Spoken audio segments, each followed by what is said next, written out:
నమస్కారం రచిత గారు. నమస్తే అండి. మనం చూస్తూ ఉంటాం. చాలా వరకు పిల్లల్లో రకరకాల స్కిల్స్, వాళ్ళ టాలెంట్ అయితే ఉంటూ ఉంటుంది. కానీ మా పిల్లోడికి ఇది సెట్ అవుతుందా మా పిల్లోడికి? ఇందులో నేను ఎయ్యొచ్చా? లేదు కొందరు మాత్రం పేరెంట్స్‌కి నచ్చింది వెళ్ళి ఫోర్సబుల్‌గా పిల్లల్ని అవును. వేస్తూ ఉంటారు. అవును. ఇలాంటియన్నీ మనం చూస్తూ ఉంటాం. అవును. అస్సలు మన పిల్లోడికి ఇది సెట్ అవుతుంది. హ్మ్. దీంట్లో వేస్తే వాడు బాగా ఉత్తీర్ణుడవుతాడు హ్మ్. అనేది మనం ఎలా తెలుసుకోవచ్చంటారు? ఒకటేంటంటే ప్రతి పేరెంట్ అండి, మదర్ కానీ, ఫాదర్ కానీ వాట్ దే విల్ ఫీల్ మన child super active, super genius, he is different from other kids అని ప్రతి పేరెంట్ తన చైల్డ్ గురించి అనుకునేది అదే. హ్మ్.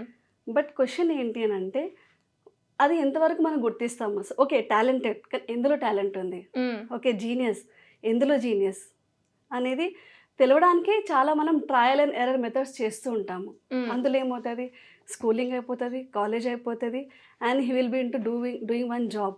జాబ్ చేస్తుండగా వాళ్ళకి అర్థమవుతుంది ఏంటంటే ఇది నాది కాదు, it is not my cup of tea, నేను వేరేది చెయ్యాలి అని మళ్ళీ జీరో నుంచి స్టార్ట్ అవుతారు. హ్మ్. సో దీనివల్ల ఏమవుతుంది అంటే ఇయర్స్ వేస్ట్ అవుతాయి, that is a different thing. Self confidence అనేది లూజ్ అవుతుంది. సో దీనికి సొల్యూషన్ ఏంటి అంటే ఇట్ ఈస్ డిఎంఐడి టెస్ట్ అండి. అంటే? ఇది ఏంటి అంటే it is demographics multiple intelligence test. Hmm. What happens is మనం ప్రెగ్నెంట్గా ఉన్నప్పుడు హ్మ్.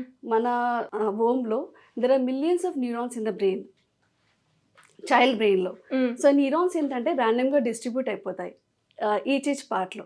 చైల్డ్ బ్రెయిన్ పార్ట్లో మనకి యాక్చువల్గా 5 లోబ్స్ ఉంటాయండి. ఆ 5 లోబ్స్ అనేది లెఫ్ట్ బ్రెయిన్ కింద, రైట్ బ్రెయిన్ కింద 10 పార్ట్స్ డివైడ్ అయిపోతాయి అన్నమాట. సో ఈ న్యూరాన్స్ అనేది ఒక్కొక్క పార్ట్లో ఇష్టం ఉన్నట్టుగా డివైడ్ అయిపోతాయి. సో ఒక పార్ట్లో ఎక్కువ న్యూరాన్స్, ఒక పార్ట్లో తక్కువ న్యూరాన్స్ అలాగా. సో ఇప్పుడు ఏ పార్ట్‌లో అయితే ఎక్కువ న్యూరాన్స్ ఉన్నాయో ఆ పార్ట్‌కి సంబంధించిన టాస్క్ అనేది మనకి ఈజీగా ఉంటుంది. అంటే హ్మ్. ఫర్ ఎగ్జాంపుల్ ఇప్పుడు ఒక లాజికల్ ఏరియా ఉంది. సపోజ్ నా లాజికల్ ఏరియాలో ఎక్కువ న్యూరాన్స్ ఉన్నాయి. So maths and logical things will be easy for me. అలాగే కొందరు క్రియేటివ్ థింకర్స్ ఉంటారు. కొందరు లైక్ ఆర్ట్స్ అవన్నీ చేస్తూ ఉంటారు. కొందరు పబ్లిక్ స్పీకర్స్ ఉంటారు. ఎలా? బికాస్ వాళ్ళ న్యూరాన్ డిస్ట్రిబ్యూషన్ మీద డిపెండ్ అయ్యి ఉంటుంది. సో క్వెషన్ ఏంటి అంటే మనం ఇది ఎలా ఫైండ్ ఔట్ చేయాలి? Because we don't have any blood test for that. మనం దీనికి ఇన్నర్ స్టడీ అవసరం. హ్మ్. సో దీనికి లాజికల్ ఏంటి అని అంటే ఎప్పుడైతే brain formation and like pregnancy ఎప్పుడు ఫామ్ అవుతుందో అండ్ ఫింగర్ ప్రింట్స్ ఫామ్ అవుతుందో they happens in the same time అనమాట. హ్మ్. 13th వీక్ నుంచి 21st వీక్ లోపల మనకు finger prints and brain patterns develop అయిపోతాయి. సో అవి లింక్ ఉంటాయి అని సైంటిస్ట్ రీసెర్చ్ చేసి ప్రూవ్ చేశారు.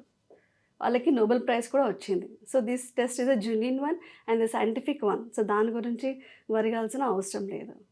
సో ఈ టెస్ట్ ద్వారా పేరెంట్స్కి ఏం యూజ్ ఉంటుంది అనేది దేర్ ఆర్ మల్టిపల్ యూజెస్ అండి, ఒకటి కాదు. ఇప్పుడు నా సపోజ్ మన చైల్డ్ ఉన్నాడు, ఆ చైల్డ్కి లాజికల్ ఏరియా వీక్ ఉంది అని వచ్చింది అనుకుందాం రిపోర్ట్లో. అది మనం ఎలా డెవలప్ చేసుకోవచ్చు అనేది కూడా ఉంటుంది. Okay. In what way, what type of games, what type of kids we can give them. So హ్మ్. అది ఎలా డెవలప్ అవుతుంది అనేది కూడా ఉంటుంది. అట్లా ప్రతి area. So 8 multiple level of intelligence ఉంటాయి. ఆ ప్రతి ఏరియా కూడా మనం ఎలా డెవలప్ చేసుకోవచ్చు అనేది అందులో ఉంటుంది. అండ్ సెకండ్, ఇప్పుడు ప్రతి పేరెంట్‌కి ఎలా ఉంటుంది, ఆఫ్టర్ స్కూల్ ఏదో ఒక యాక్టివిటీలో ఎయ్యాలని ఒక ఇంట్రెస్ట్ అవును. ఉంటుంది. అవును. క్రికెట్ కానివ్వచ్చు, tennis, dancing, whatever, singing whatever. Whatever. కానీ అది ఏమవుతుంది, మనకిష్టం ఉన్నది మనం వేస్తాము. బికాజ్ వీ డోంట్ నో తను ఇందులో జీనియస్ ఉన్నాడు, తను ఇందులో టాలెంట్ ఉంది అని మనకు తెలవదు. హ్మ్. సో మనకేది ఇష్టం ఉందో అందులో వేస్తాము. ఒక 1 ఇయర్ వేస్తాము, దాని తర్వాత ఏమవుతుంది, ఇట్స్ నాట్ వర్కింగ్ అవుట్, వేరేది వేద్దాము. లేదా వాళ్ళ ఫ్రెండ్స్ దేనిలో వెళ్తున్నారు దానికి పంపిస్తాము. సో అలా కాకుండా ఈ రిపోర్ట్లో you will be having an idea. మనకి 8 మల్టిపుల్ లెవెల్ ఆఫ్ ఇంటెలిజెన్స్లో ఏదైతే రిపోర్ట్ వచ్చిందో దాన్ని మ్యాప్ చేసుకొని ఏ యాక్టివిటీస్ వాళ్ళకి బెస్ట్ ఉంటాయి అనేది రిపోర్ట్లో వస్తుందండి. అంటే డాన్స్ ర్యాంకింగ్ ద్వారా అనమాట. First rank, second rank, third rank, fourth rank. So ఈ ర్యాంకింగ్ని బేస్ చేసుకొని వాళ్ళ పిల్లల్ని ఆ యాక్టివిటీలో పంపించండి. ఆ ర్యాంకింగ్‌ని ఎలా డిఫరెన్షియేట్ చేస్తారండి? అంటే ఎలా ఏ పారామీటర్స్ యూజ్ చేసుకొని మీరది సో మెయిన్ ఏంటంటే మన సి brain is a like superior అండి. Whatever we are doing it's because of our brain. So దాంట్లో మనకి లెవెల్ ఆఫ్ ఇంటెలిజెన్స్ దేంట్లో ఉందో, ఇప్పుడు ఇంట్రా పర్సనల్ ఉంది. ఇంట్రా పర్సనల్ మీనింగ్ ఏంటి అని అంటే తన గురించి తను తెలుసుకోవడం అనేది ఒక ఇంటెలిజెన్స్.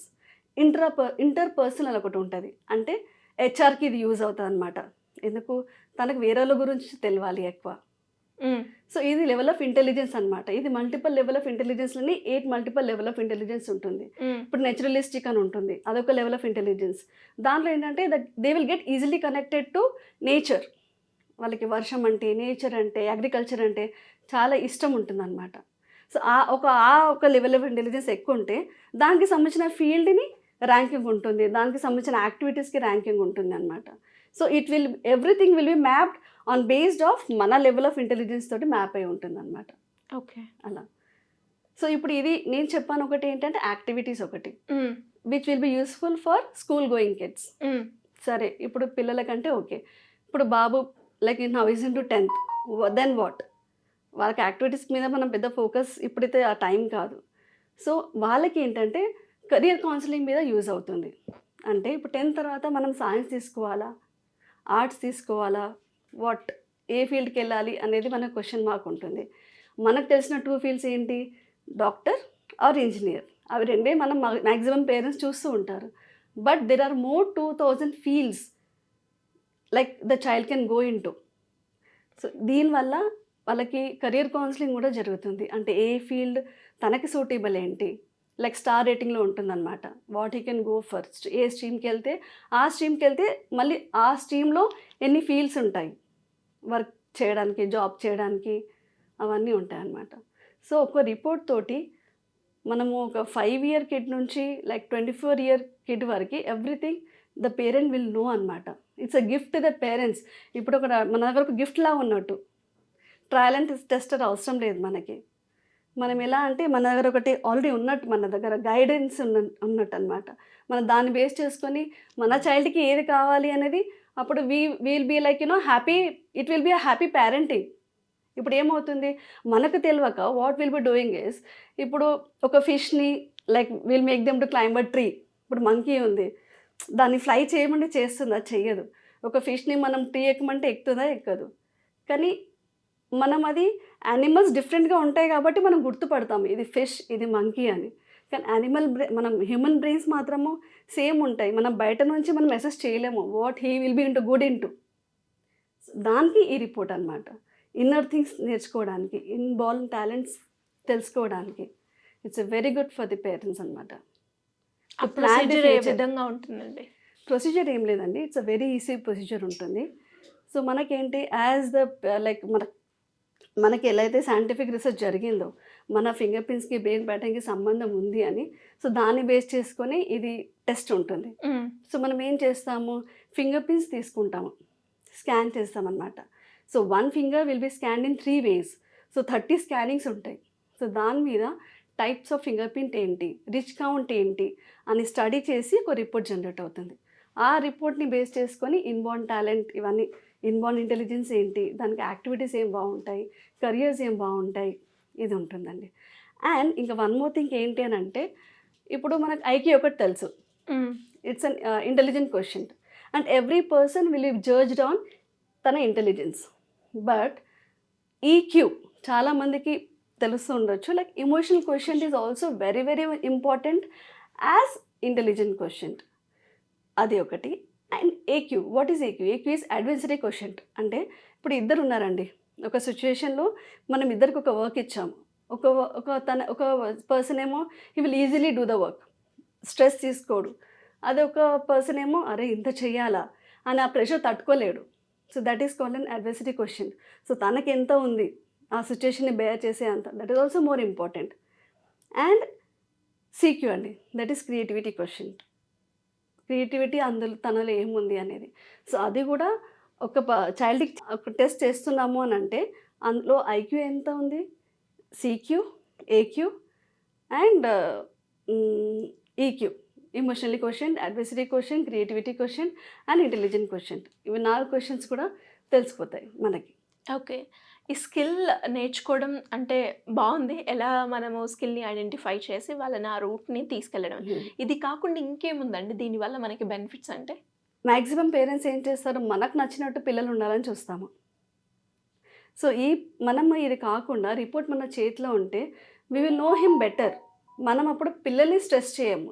మనం పిల్లల్ని ఎప్పుడైతే స్ట్రెస్ చేస్తామో వాట్ విల్ హ్యాపెన్, ఇప్పుడు చదువుకున్న పిల్లాడు కూడా అసలే చదువుకోవడం కూడా మానేసే వాళ్ళు కూడా ఉన్నారు. అంటే just going back from the education. So అట్లా కాకుండా చైల్డ్ తోటి హ్యాపీ పేరెంటింగ్ అంటే అదే కదా. మనం చైల్డ్ని తెలుసుకోవాలి, అది మనం ఇంప్రూవ్ చేయొచ్చు అనేది happy parenting. So it is the best tool for the happy parenting అని. ఫర్ కెరియర్ కౌన్సిలింగ్కి అనుకోవచ్చు, యాక్టివిటీస్కి అనుకోవచ్చు. దీనిలో ఇంకొకటి ఏంటి అంటే పర్సనాలిటీ టైప్స్ కూడా ఉంటాయి. అంటే like dominant personality, pleasing personality. So మనం ఒకరికి రివర్స్ థింకింగ్ పర్సనాలిటీ కూడా ఉంటుంది. సో మనం ఆ పర్సనాలిటీ టైప్ తోటి మనం చెప్తే తనకి అర్థమవుతుంది అనేది కూడా మనకి తెలిసిపోతుంది. థ్యాంక్ యూ అండి, thank you so much. Okay, thank you అండి, ఇట్స్ ప్లెజర్.